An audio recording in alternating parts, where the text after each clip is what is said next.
terus terang Allah menilai manusia.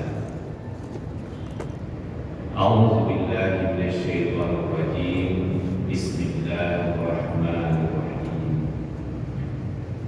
Wa laqad zara'na li jahannama katsiran minal jinni wal ins lahum qulubun la yafqahuna biha wa lahum a'yunun la yubsiruna biha wa lahum adhanun la yasma'una biha ulaika kal an'ami bal hum adall ulaika humul ghafilun.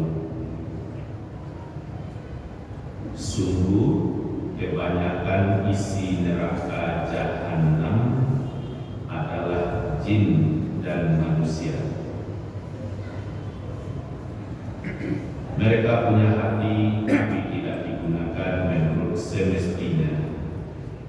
Mereka punya mata tapi tidak digunakan untuk melihat apa yang diinginkan Allah. Mereka punya telinga tapi tidak digunakan mendengar ayat Allah, seruan kebaikan. Mereka itu seumpama atau seperti binatang ternak, bahkan lebih sesat, karena mereka adalah orang yang lalai. Memahami ayat ini kita sangat berhati-hati. Mengatakan orang binatang tidak boleh, mengatakan orang sudah babi kah, anjing, tidak boleh.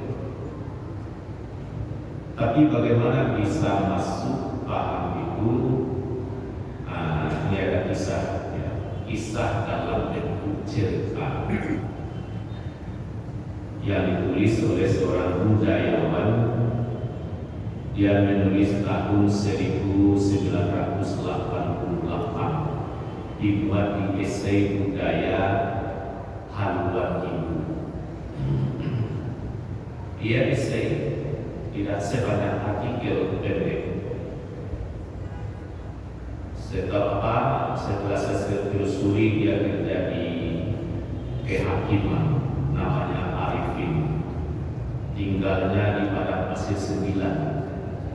Dia kalau di rumah suka duduk di bawah pohon cengkeh, dan di bawah pohon kan ada keluar buah menjadi segar, jadi lebih sehat. Saya lihat kalau standar laki-laki dia agak bisa senang melihatnya dan senang pula membaca tulisan-tulisannya yang pendek. Begini dia berkisah.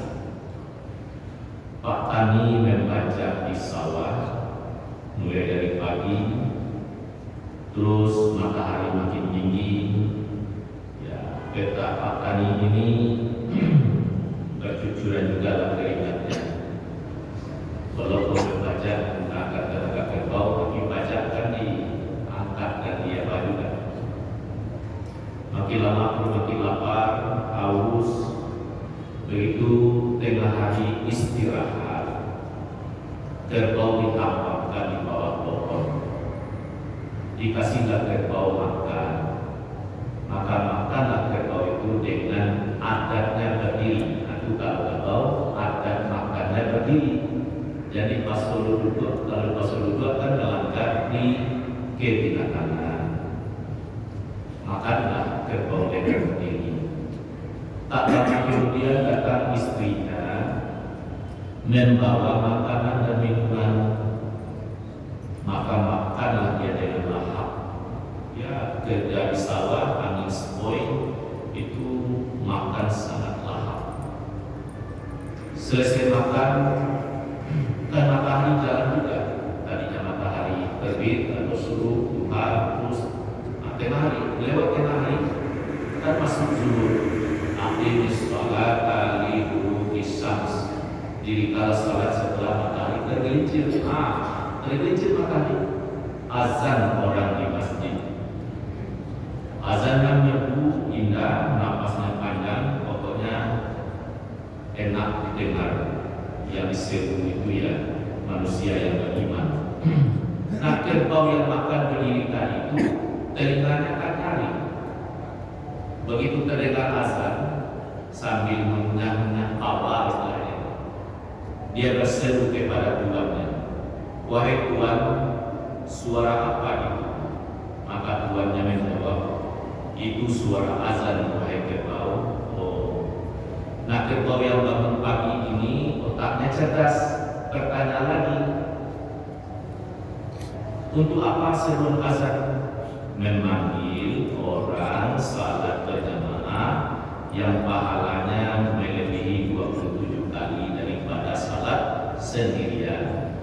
Nah, karena kerbau ini otaknya tidak beku, karena bangun pagi berolahraga dan bekerja, dia encer otaknya tarang.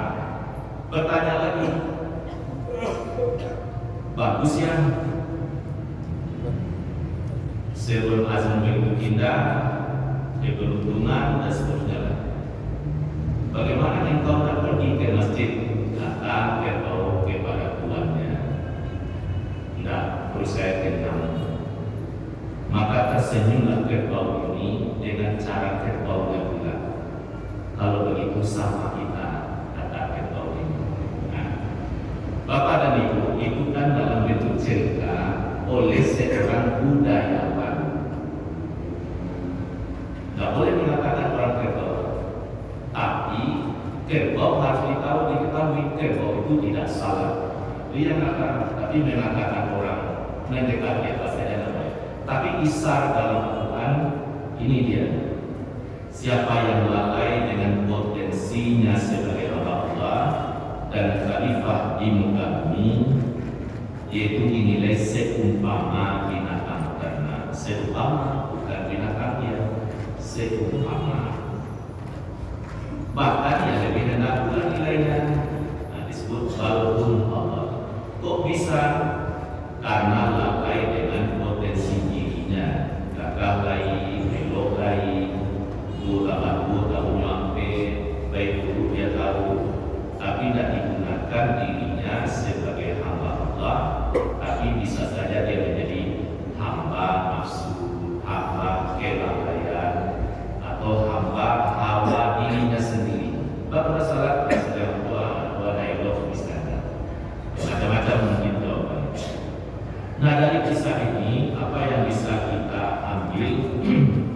Begitulah orang yang bijak memberi pesan, tidak menyinggung seseorang, tapi dengan cerita atau ya bentuk kisah, karena tidak pusing pula memahami. Nah, mungkin itu pula yang dilakukan oleh nenek moyang kita dulu. Saya tidak tahu siapa pencetus cerita maling kundang. Durhaka pada orang tua kan tidak boleh, tapi kalau disebut menurut ayat, menurut hadis, tidak boleh begini-begini, tidak masuk. Tapi dibuat kisah maling kundang sedemikian belok sehingga menyentuh. Itu contoh budayawan mendidik rakyat dengan cerita. Kadang-kadang cerita rakyat, kadang-kadang tidak cocok dengan nilai akidah. Itu tinggal lagi kita menyaringnya. Tidak semuanya bisa diterima begitu. Tapi tujuan ada pesan moral dengan seni budaya itu ya bagus. Jadi di Muhammadiyah ada majelis seni budaya dan olahraga. Jadi bagaimana pengembangan seni ya harus dikawal, karena semua kita ini sebenarnya butuh seni. Demikian Bapak Ibu, illa